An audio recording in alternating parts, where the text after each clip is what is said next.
Look, how amazing. So creamy, so creamy. And the thing is, you can do wonders with just a few ingredients, and it's really easy.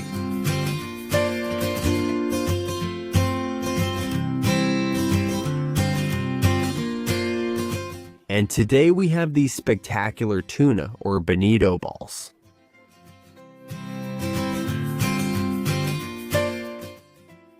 Hello, I'm Pelayo, and this is Saladalandia. And look what dish I have here. Sometimes you can make things as delicious as this. Quick, simple, with very easy ingredients. And I'm telling you, with just a few ingredients, in just over 5 minutes, we can make 20 little balls like this. What? Does that sound like a good idea to you?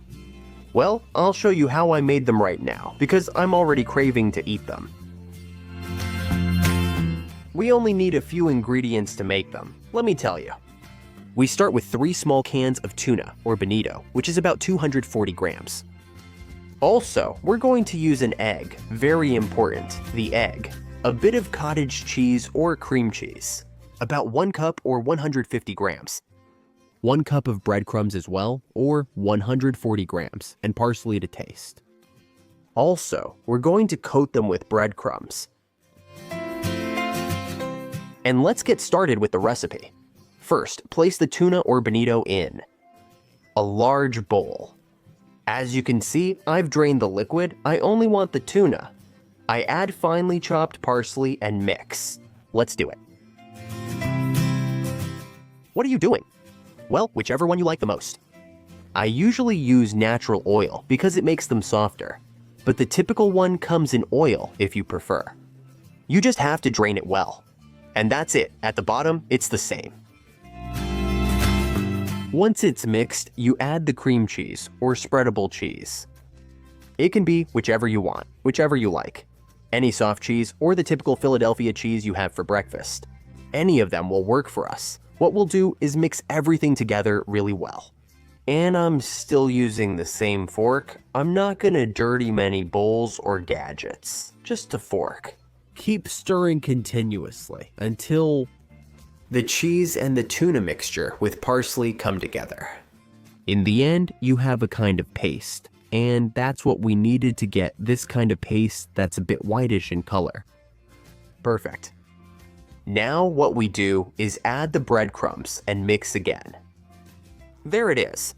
We're going to add breadcrumbs, and I always recommend not adding it all, saving a teaspoon or two, so I can make sure the texture is perfect. Alright, as I said, we mix it, we incorporate the breadcrumbs, and you can see that we've pretty much got it. What I'll do now is add the egg, which is the last ingredient that will go in, so that everything blends together perfectly, and it's tasty and delicious. But nothing sticky in your mouth. Come on, keep stirring. Right away, the egg breaks down, turns into a liquid, and is absorbed by this cream we had prepared. And now we just have to remind you that it's a great time to subscribe to the channel and turn on the notification bell forever. Stay up to date with all the news and also see how this cream is. If you think you can already make round balls with it, perfect. But if you think it's still a bit wet, I recommend you keep adding breadcrumbs little by little. I add a little bit and give it a few turns. I'm looking for a dough that's very easy to work with, and that if I make a mark with the fork, the shape stays. That's my personal trick to always make it perfect. You see, there's no trick to it. Just pay attention and add breadcrumbs, and mix until it gets that texture where the fork leaves a mark. And now what's left is simple. We take a small spoon, like a coffee spoon, and roll it into a ball with our hands. Of course, remember that for this, you need to have your hands really clean. We make a little ball as round as you can, and then we simply roll it in breadcrumbs. It's that easy. Thanks to the moisture it still has, a thin layer of breadcrumbs sticks to it. And that way, we give it that crunchy touch on the outside, which is going to make it amazing. First ball ready, this size, and with these amounts, we'll get 20 balls. So let's keep making them one after another, and we'll have a great dish ready and prepared very quickly.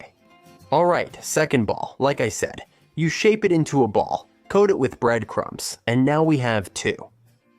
It's easy for me to make more. Watch how simple it is. Next, we put a saucepan with plenty of oil over medium-high heat. And we wait for it to get hot, as always. The trick is very simple. You'll know it's hot because when you put a wooden utensil in the center, like the back of this spoon, bubbles will come out.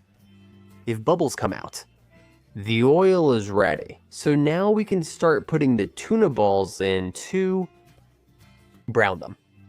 Also, they'll be done in no time because this cooks really fast. So very carefully, let's add each ball one by one. And when we've added about half of them, I'm sure the first ones are already browned. And this goes really fast, so let's put another one in. I always recommend adding them with a utensil like this. I call it a skimmer, but it's better than using your hand because you could always get splashed by the oil, and that would be a problem. See, the first ones are already golden brown. And this is done in no time. It's hard to believe that something so delicious cooks so quickly. Look, there's another little trick. Today, I'm on a roll. When you place anything fried, do like I do. Always use a plate with plenty of kitchen paper or paper towels. It will make the excess oil, as its name suggests, be absorbed. So your food won't have that oily layer on the outside. It'll be crispier, lighter, and, believe it or not, even tastier.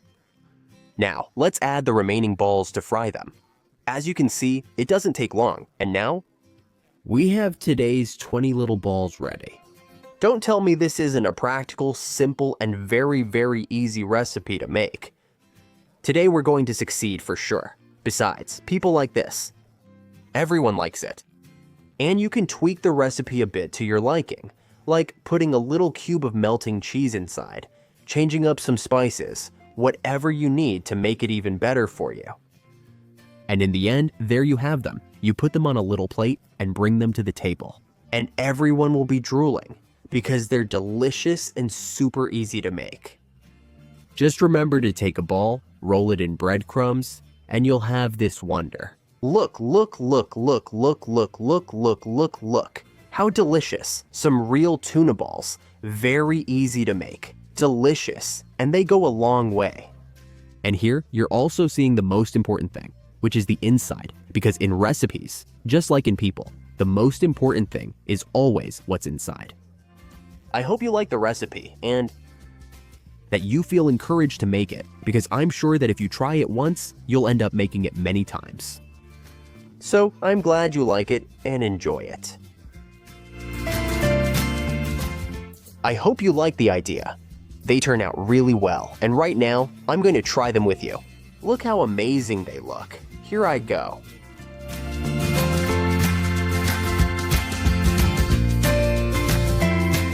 They turn out delicious. The dough, You notice how it slowly melts in your mouth, leaving you with flavors that I really love. And on the outside, a thin, very thin crunchy layer to give it that crispy or crunchy touch. Well, honestly, I really love them. But yes, they can be made with more things. So I hope you give me ideas and write them down here in the comments, because I love learning with you. And while you think about it, don't miss this amazing video either. Looks amazing. What are you waiting for? You haven't done it yet. Subscribe to the channel and also hit the bell and notifications to always stay up to date with all the news. That's so good.